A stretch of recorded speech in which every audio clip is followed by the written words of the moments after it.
దాదాపుగా తక్కువ బర్త్ వెయిట్తో పుట్టిన పిల్లలు లేదా నెలలు నిండకుండా పుట్టిన పిల్లల్లో వాళ్ళలో ఈ ఫిల్టర్స్ చాలా తక్కువగా ఉంటాయి. వాటిని మనం గ్లోమరులై అంటుంటాం. నిజంగా చెప్పాలంటే కిడ్నీ యొక్క పనితనం అంతా కూడా ఒక మాతృకగా చూస్తే దాన్ని మనం నెఫ్రాన్ అంటూ ఉంటాం. నెఫ్రాన్ అనేది ఒక చిన్న భాగం.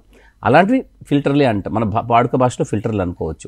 10-15 లక్షలు ఉంటాయి. కాబట్టి పుట్టుకతో మనం ఒకసారి 10-15 లక్షల ఫిల్టర్లతో మనం పుట్టామా, లేదా 8 లక్షలతో పుట్టామా, 2 లక్షలతో పుట్టామా అంటే ఇంకక్కడ అది సరిపోతుంది. ఇంకా ఆ తర్వాత మళ్ళీ అవి పెరిగే అవకాశం ఉండదు. కాకపోగా వయసుతో నెమ్మదిగా తగ్గడం కూడా జరుగుతూ ఉంటుంది. దాదాపుగా 25-30 ఏళ్ల మధ్య నుంచి మనకి కిడ్నీ యొక్క నెంబర్ ఆఫ్ ఫిల్టర్స్ ఏదైతే శరీరం లోపల కిడ్నీలో ఫిల్టర్లు ఉంటాయో అవి తగ్గిపోవడం మొదలవుతుంది. దాదాపుగా 60-65కి వచ్చే వరకల్లా దాదాపుగా 20-25% లేదా 30% పైగా ఫిల్టర్లు సమాధి కాబడతాయి. శరీర నిర్మాణ వ్యవస్థ అంతా కూడా ఒక మూత్రాన్ని తయారు చేసి బయటికి వెళ్ళిపోయే క్రమంలో అది మూత్రాన్ని తయారు చేయడానికి ఒక పెద్ద కాంప్లెక్స్ సిస్టమ్ ఉంటుంది. అంటే ఒక ఫ్యాక్టరీ ఉందనుకోండి, ఆ ఫ్యాక్టరీలో సామానంతా తయారైపోతుంది. మనం ఒక పెద్ద ఒక సెల్ ఫోన్ తయారు చేయాలి. ఒక ఫ్యాక్టరీలో సెల్ ఫోన్ తయారవుతుంది, కానీ సెల్ ఫోన్ ఎక్కడో తయారవుతుంది అమెరికాలో. మరి ఇక్కడ ఇండియాలో ఎక్కడో హైదరాబాద్ నగరంలో మనం కొనుక్కోవాలనుకుంటే అక్కడి నుంచి ఒక వ్యవస్థ ద్వారా అక్కడి నుంచి ఇక్కడ దాకా మనం తీసుకోవడానికి ఒక పెద్ద వ్యవస్థ అంటూ ఒకటి ఉండాలి.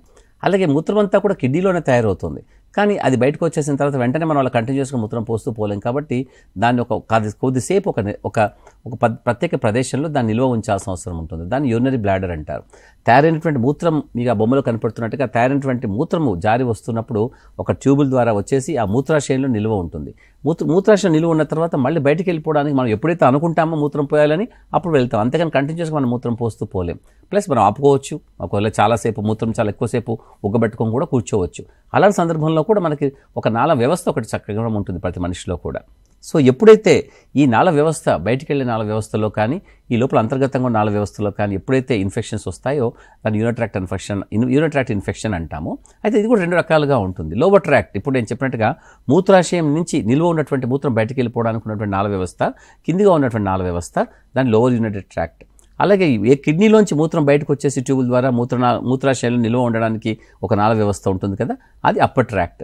సో ఈ 2 భాగాల్లో వచ్చే ఇన్ఫెక్షన్స్ భిన్నంగా ఉంటాయి. కారణాలు కూడా భిన్నంగా ఉంటాయి. వాటి అవుట్కమ్ కూడా భిన్నంగా ఉంటుంది.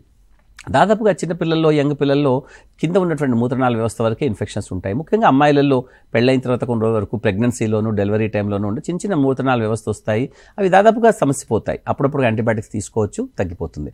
కానీ డయాబెటీస్ ఉన్నటువంటి వాళ్ళలో, కిడ్నీలో రాళ్ళు ఉన్నటువంటి వాళ్ళలో, వృద్ధులలో, అలాగే మూత్రాశయ వ్యవస్థ ఎవరికైతే చాలా బలంగా దృఢంగా ఉండదో కొన్ని జబ్బుల కారణం చేత పుట్టుక నుంచి కానీ తర్వాత ఈ యాక్సిడెంట్లు అవి జరిగినప్పుడు కొంతమంది పిల్లలకి, అమ్మాయిలకి, అబ్బాయిలకి కొన్ని సందర్భాల్లో వెన్నుపాములో దెబ్బ తగులుతూ ఉంటుంది. అప్పుడు వాళ్ళ మూత్రాశయ వ్యవస్థ కూడా కొంచెం దెబ్బతింటుంది. దానివల్ల పనితీరు సక్రమంగా ఉండదు. అంటే మూత్రం అంతా అనుకున్నప్పుడు బయటికి వెళ్ళకపోవడము, నీళ్ళు సరిగ్గా ఉండకపోవడం, ఇలా రకరకాల కష్టాలు ఉంటాయి.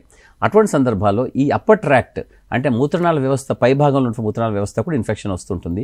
అది చాలా డేంజరస్గా ఉంటుంది అన్నట్టు.